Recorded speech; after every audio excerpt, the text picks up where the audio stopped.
بسم الله الرحمن الرحيم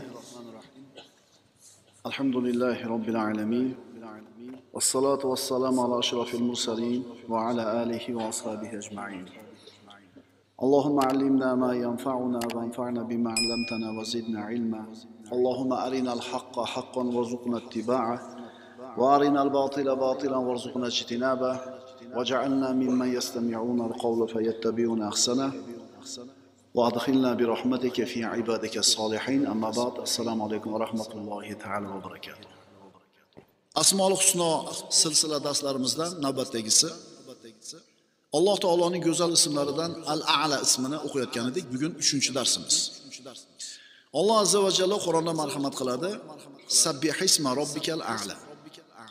Ey Muhammad alayhisalom, eng oliy zot bo'lmish Parvardigoringiz nomini har qanday ayb nuqsondan poklang. Al-A'la, hamma narsadan oliy, eng oliy zot. Payg'ambarimiz duo qilganlar. Allohumma hdini fi man hadayt. Allohumma hdini fi man hadayt. Parvardigor, meni sen o'zing hidoyat qilgan bandalar qatorida hidoyat qilgin. 4 ta ne'mat. Hidoyat, sog'liq, kifoyalilik va tinchlik.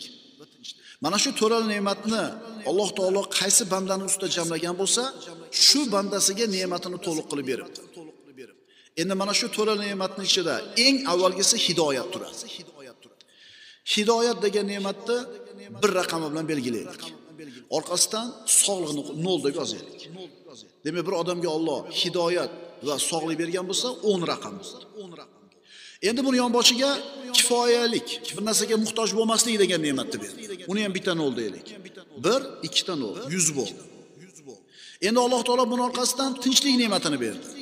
1, 3 ta 0, 1000 bo'ldi. Hidoyat, sog'liq, kifoyalik va tinchlik. Shunday qilib, shu nollarni yozib ketaylik. Solih ayol bitta 0. Salohiyatli farzandlar yana bitta 0. Keng hovli yana bitta 0. Shunaqa qilib yozib ketaversak, kimdadir 100 ming bo'ladi raqami. Kimdadir raqami 10 million bo'ladi. Endi mana shu 10 millionni oldidan birda olib qo'ysangiz, nechi qoladi? 0 qoladi. Shuning uchun birodarlar, bir insonni Alloh taolo hidoyat bilan ne'matlamagan bo'lsa, hidoyat bermagan bo'lsa, qolgan dunyodagi hamma kengchiliklarni bergan bo'lsa, bu odamga berilgan ne'mat to'liq deyilmaydi. Ali ibn Abi Talib aytadi, kimga Alloh taolo hidoyat, sog'lik, kifoyalik va tinchlikni ato qilgan bo'lsa, bas bu bandasiga Alloh ikrom ko'rsatibdi. Bu kishi uchun dunyo ne'matlari to'liq berilibdi.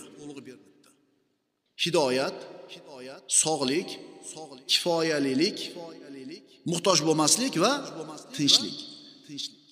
Bormi shu ne'mat ustimizda? Alhamdulillahi robbil alamin. Juda ko'pchiligimiz ustimizda bor bular. Faqat bularni ne'mat ekanligini his qilmaymiz-da. Bir odamga tirikchiligingiz nima bo'lyapti desa, Xudoga shukr, yetib turibdi deydi. Demak, Rasulullohning duosi siz ustingizga ijobat bo'libdi deysiz. Siz qanday deydi? Qanaqa duo? Asarlarda keltiriladi payg'ambarimizning duosi. U zot Allohumma man ahabbani faj'al rizqahu kafafa degan ekanlar. Ma'nosi qanaqa? Parvardigor, kim meni yaxshi ko'rsa, Muhammad alayhisalomni kim yaxshi ko'rsa, bas uni rizqini kifoyalik qilgin degan ekanlar. Birovga muhtoj bo'lmayapsizmi? Topganingiz kami ko'zingizni yopib turibdimi? Seyfda yo'q, divantayda yo'q. Yo'q, unaqa. Kerak bo'lganda bityapti ishingiz. Mana shu odamga payg'ambarimizning duosi ijobat, duosi haq bo'libdi. Demak, hidoyat, sog'lik, kifoyalilik, tinchlik ne'mati kimga berilgan bo'lsa, dunyoni ne'mati komil qilib berilibdi. Bu Ali ibn Abi Talibning so'zi.